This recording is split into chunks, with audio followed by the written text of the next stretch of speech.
据说飞机的颜值和战斗力成正比，达索公司有一句名言是：好飞机不一定都好看，但一架好看的飞机一定是好飞机。高楼基国真是个个都是人才，说话又好听。如果从颜值这个角度来讲，前列翼战斗机苏47金雕绝对排得上前几名。一反空气动力学的直觉，翅膀不顾一切地向前插着空气飞，就像老鹰抓到猎物时翅膀高高扬起，尾翼自然展开的形态，个性十足的造型绝对够科幻，逼格很高。那苏47的战斗力也和颜值一样爆表吗？为什么前列翼飞机总是出现在科幻作品中，而不是现实中呢？苏47并不是世界上第一架前列翼飞机，这个概念的诞生其实还是来自于纳粹德国。在二战后期，德国工程师第一次使用前列翼概念，设计出了容克 GU-287。随着战争的发展，原型机成为了苏联的战利品，苏联据此发展出了 OKB-1、EF-131，但这些早期的前列翼飞机设计都遇到了同样的问题，在空气动力学上表现得非常不稳定。军用飞机不同于民用飞机，机体的每一个结构都要履行严格定义的功能。前列翼的设计之所以吸引设计师，并不是这个样子看起来更酷、更具威胁性，而是有着特殊的意翼。一般来说，这种以翼根为对比，翼尖的位置沿着飞机轴线向前或向后布置的翼型，称之为掠翼。翼尖位于翼根后面，这就是后掠翼；翼尖位于翼根前面，这就是前掠翼。在二战后期时，工程师们就已经发现直翼不适合跨音速或超音速飞行，只有采用掠翼才能减少机波阻力，实现超音速飞行。其中前列翼翼型由于飞行时气流会沿翼尖流动流向翼根，诱导阻力更小，结合边条翼设计还能大幅削弱尾部涡流，使得机翼升力提高，气动效率更高。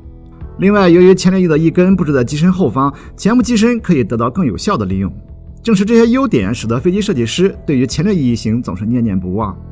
但是前列翼也伴随着很大的问题，其中一个是扭转变形。在一定的速度和攻角下，升力会导致机翼的翼尖区域严重变形，翼尖向上偏转，直到达到强度极限而断裂。这个现象也称为气动弹性发散。为了消除这种现象，必须尽可能的提高机翼强度，但当时最坚固的合金钢也无法胜任，即使能行，机翼的重量也大得夸张。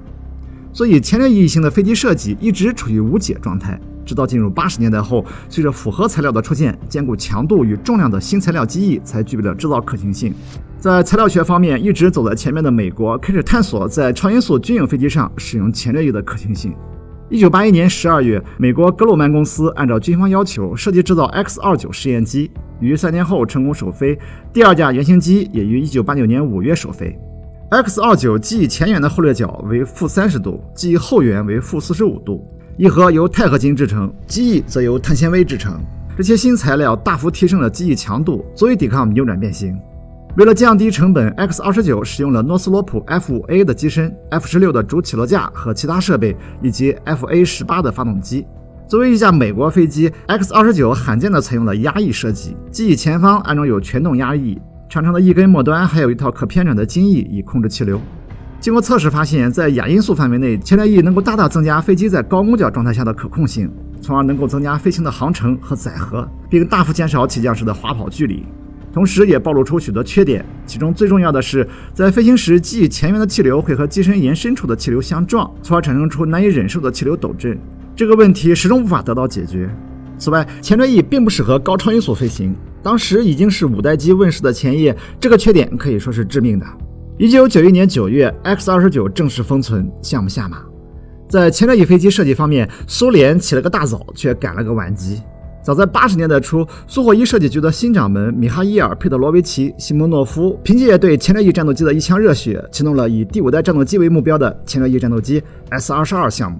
经过对前列翼飞机的仔细研究，在80年代中期 S-22 外观设计定型。由于项目严格保密，并没有太多 S-22 的资料。能够确定的是 S-22 与美国的 X-29 一样，采用压翼设计，使用单引擎发动机，机翼由碳纤维材料制成，加装了类似于苏27、米格29的前缘襟翼。但由于机体过重，缺乏必要的大推力发动机，一切只能推倒重来，重新设计出了双发的 S-32。S-32 在 S-22 主要特征的基础上换装了2台 R79M 发动机，设想能够实现远距离超音速巡航。机身大量采用复合材料，同时还会装备矢量喷口、新型弹射座椅等高科技技术。在隐身性方面，相对于后掠翼飞机，前掠翼飞机其实非常不隐身，但工程师们计划通过使用锡箔涂料来实现隐身飞行。不得不说，这个大饼画的实在是丰满。时间来到1988年，苏联红海军需要为航母设计新型舰载机，瞅准时机的苏霍伊设计局很快拿出了基于 S-32 的舰载机设计苏 27KM。之所以叫苏27，大概红海军认为这其实是架苏 27K 深度改进型，但实际上这架飞机与苏27还真没啥关系。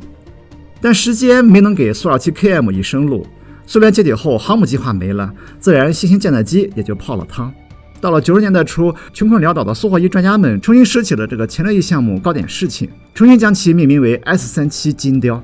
但为了控制成本， S-37其实进行了大幅减配，控制系统大量套用了苏 27的设计，矢量喷口和新型弹指座椅也不见了踪影，就连发动机也变成了米格31的 D30F11凑合装了上去，其性能可想而知。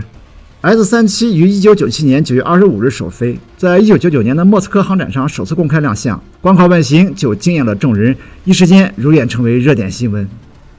之后，苏霍伊设计局为 S-37的实用化进行了各种努力，并正式赋予其苏47的编号。它能以 1.6 马赫的速度飞行，前列翼带来了较大的升力，并减少了阻力，可以以很低的速度起飞，同时拥有优秀的机动性，在近距离的狗斗中拥有无与伦比的优势。利用高攻角时良好的稳定性，苏47具有更好的抗失速能力。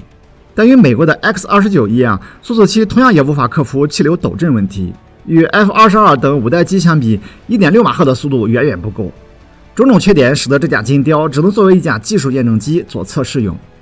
最终，苏47金雕在为俄罗斯留下前列翼技术经验，为苏57做出诸多技术探索后，不可避免地退出了历史舞台。前列翼翼型最终也没有成为5代机的一部分，当然也不会出现在6代机上，只能作为我们这个时代最特立独行、最美丽的飞机载入史册。一如既往，感谢您的观看。如果您喜欢，记得帮我们点赞，关注看懂工作室，给您带来更多有趣的科学故事。同时也感谢一直关注着我们的各位老朋友，正是有了你们的支持，看懂才能一直做下去。技术相知，定不负轻。我们下期见。